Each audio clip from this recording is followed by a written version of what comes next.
I'm Samantha. It's been a while since that fateful night, but the events still play like a vivid movie in my mind. The chaos at the gala, my dad's panicked calls, and the realization that my absence had cost them millions. Let me take you back to how it all began. I come from a wealthy family. My parents, Mr. and Mrs. Thompson, are big names in the corporate world. My dad, Henry Thompson, is a shrewd and somewhat cold-hearted businessman. He's always been focused on the bottom line and has little patience for what he considers emotional nonsense.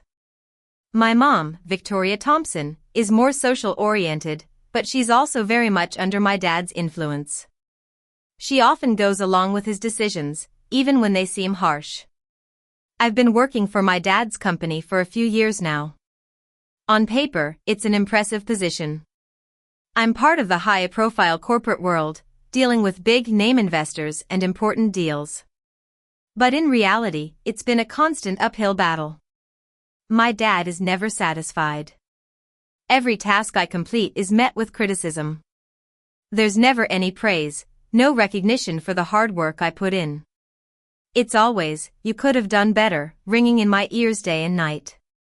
A few months ago, they started planning a $275 million gala. It was supposed to be a huge event, bringing together all the top investors and business moguls in the industry. As soon as I heard about it, I had a sinking feeling in my stomach.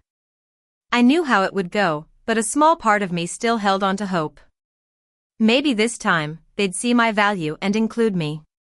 But as the days went by, I didn't receive an invitation. I found out about the gala through a colleague. When I finally gathered the courage to ask my dad about it, he didn't even look up from his paperwork.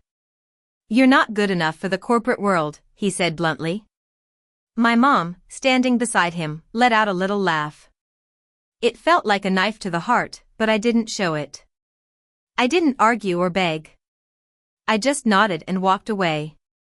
From that moment on, I decided to step back completely. I stopped doing all the behind-the-scenes work that I'd been handling for so long.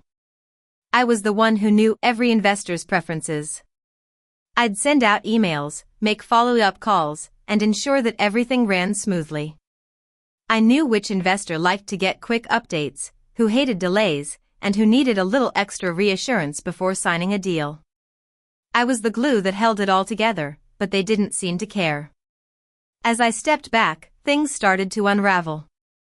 At first, it was just small things.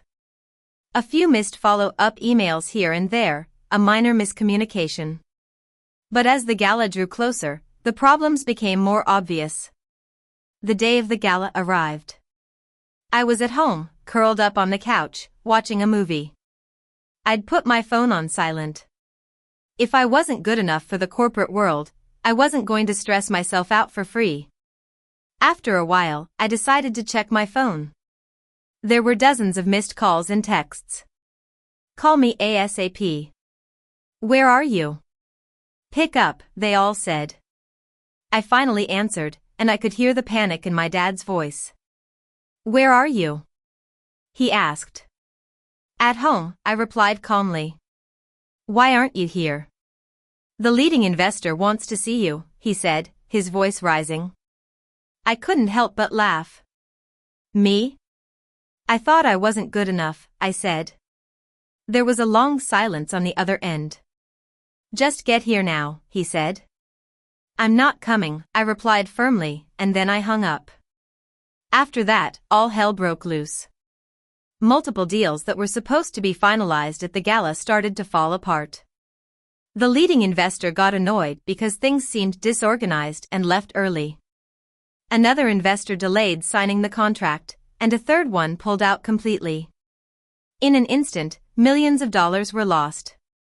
I later heard that my parents were scrambling to fix things. They were apologizing to the investors, blaming miscommunication. But it was too late.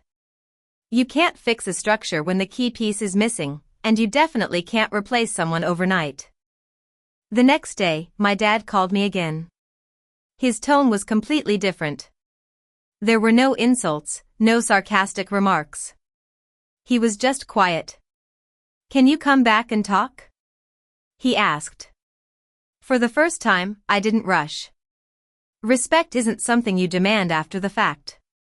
You either give it or you deal with the cost.